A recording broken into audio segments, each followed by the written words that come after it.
dimuliakan Allah Subhanahu wa taala, terkait masalah ukhuwah inilah yang harus kita jaga bersama. Betul atau tidak?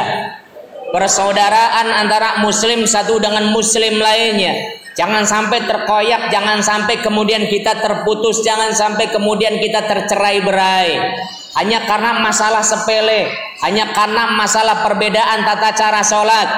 Ini banyak orang tercerai-berai, banyak orang gampang ribut, biasanya bukan karena masalah bedanya, tapi karena masalah dia sendiri yang tidak pernah ngaji secara mendalam.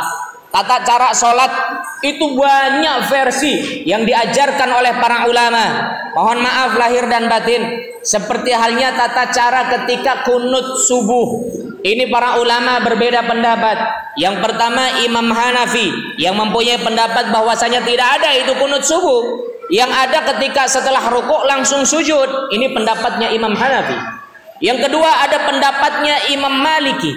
Imam Maliki berpendapat ada kunut subuh. Tapi cara kunutnya beda seperti halnya yang diajarkan oleh Imam Syafi'i. Kalau Imam Syafi'i mengatakan kunut subuh ada, termasuk tata caranya itu dilakukan setelah ruku. Jadi ketika ruku Allahu Akbar, Sami Allahu liman hamidah, Rabbana lakal hamd. Allahumma hdina fi man hadait wa afina fi man afait. Itu pendapatnya Imam Syafi'i.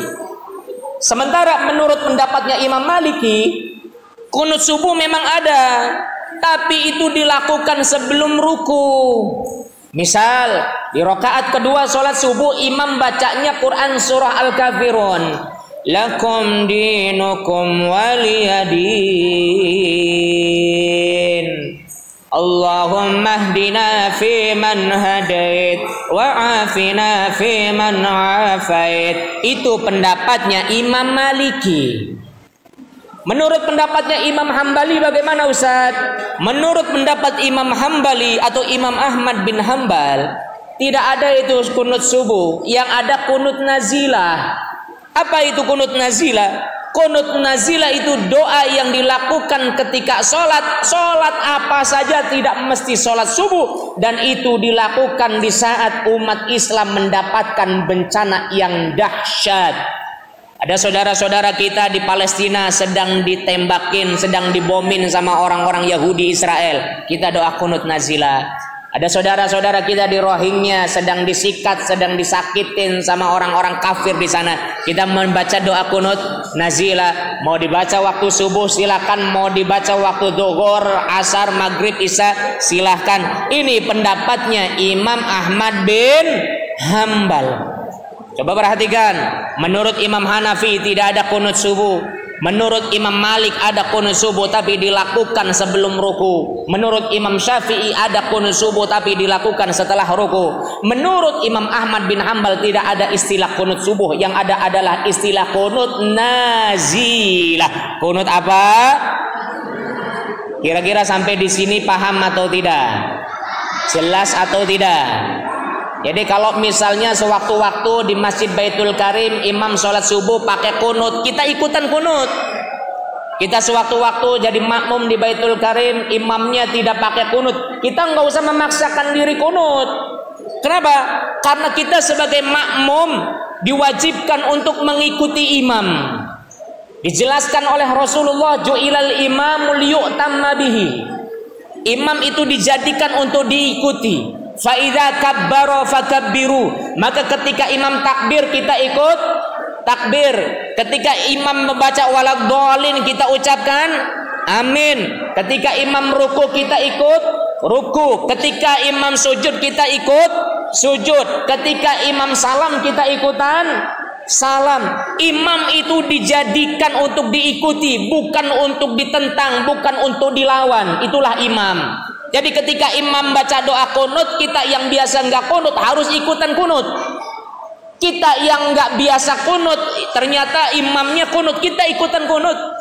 Kita biasa kunut, tapi ternyata imamnya nggak baca doa kunut, kita jangan memaksakan diri doa kunut.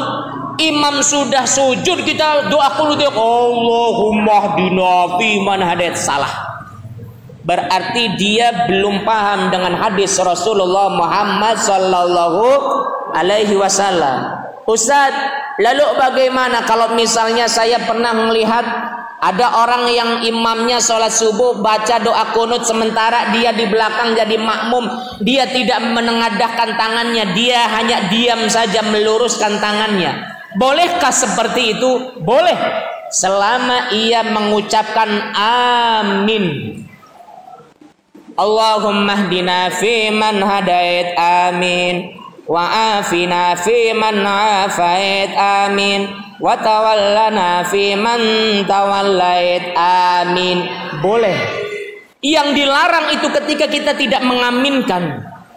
Yang dilarang itu ketika kita tidak menjawab doanya imam. Berarti apa? Berarti ketika imam berdoa Allahumma hdina fi man hadait, ya Allah berikanlah hidayah kepada kami sebagaimana engkau berikan kepada orang-orang yang lain yang sudah diberikan hidayah. Yang lain jawab amin, saya juga ya Allah berikanlah hidayah. Orang yang tidak mengaminkan secara tidak langsung, isun si ora perlu hidayah ya Allah. Saya sih tidak perlu petunjuk ya Allah. Kita cukup mengaminkan. Tidak masalah kita mau menengadahkan tangan atau tidak menengadahkan tangan. Karena menengadahkan tangan hukumnya hanya sunnah saja. Sunnah bukan wajib. Kita boleh tidak menengadahkan tangan asalkan kita mengucapkan amin. Sampai di sini jelas atau tidak? Paham atau tidak?